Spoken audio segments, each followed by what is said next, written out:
Pertama, mandi junub itu ada dua sifatnya. Sifat namanya sifatul muzzi. Sifatul muzzi itu kalau dilakukan sah mandi junubnya. Ini tentunya ini kalau dilakukan sudah sah mandi junubnya. Yaitu cuma dua saja.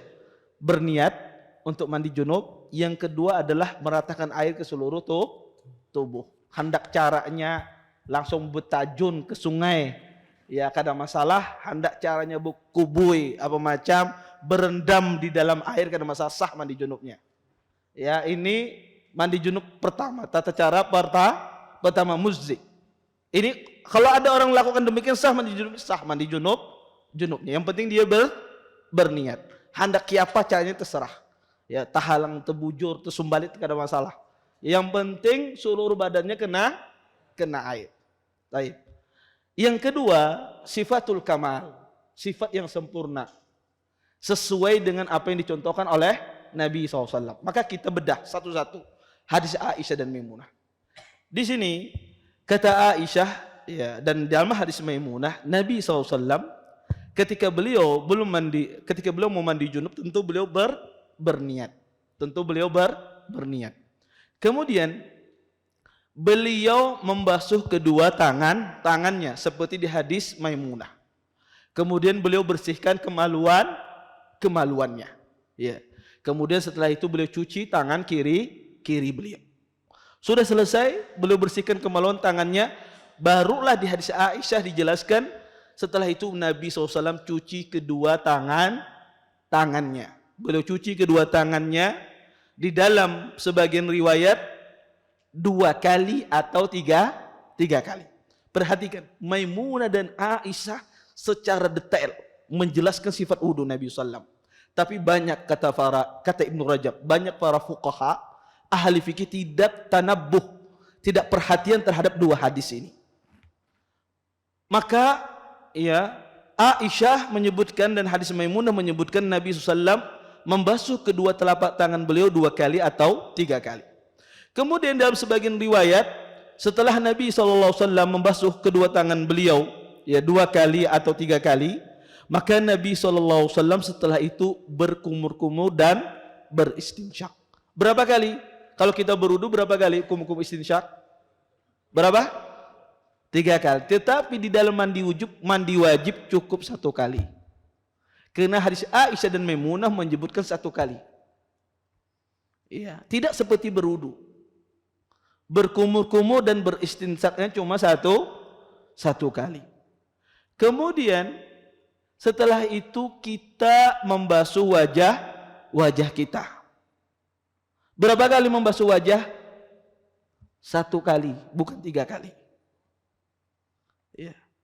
Membasuh wajah satu kali, tidak seperti wudu di dalam sholat. Kemudian setelah itu dia membasuh kedua tangannya sampai ke siku. Berapa kali? Satu kali. Tidak 2 kali dan tidak 3 kali. Kemudian setelah itu kepala diapakan? Pertama bukan diusap.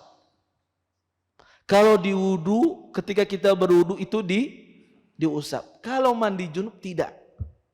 Tetapi namanya dibasuh. Bagaimana cara membasuh kepala ketika mandi junub? Pertama, ya sebagaimana disebutkan dalam hadis Maimunah tadi dan juga hadis Aisyah, Anda membawa air, kemudian Anda basahi tangan Anda ini, ya. Anda bawa air, kemudian Anda basahi kepala Anda ini, kemudian Anda sela-sela, ya, sampai ke seluruh rambut Anda, ya, sampai ke akarnya. Anda ngambil air, kemudian Anda basahi kepala Anda dengan air tersebut, kemudian Anda sela-sela, ya, sampai semuanya merata.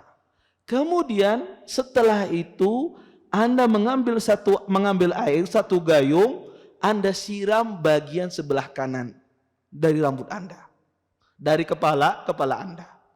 Kemudian setelah itu Anda ambil lagi 1 gayung, Anda menyiram bagian kiri di sebelah kepala Anda.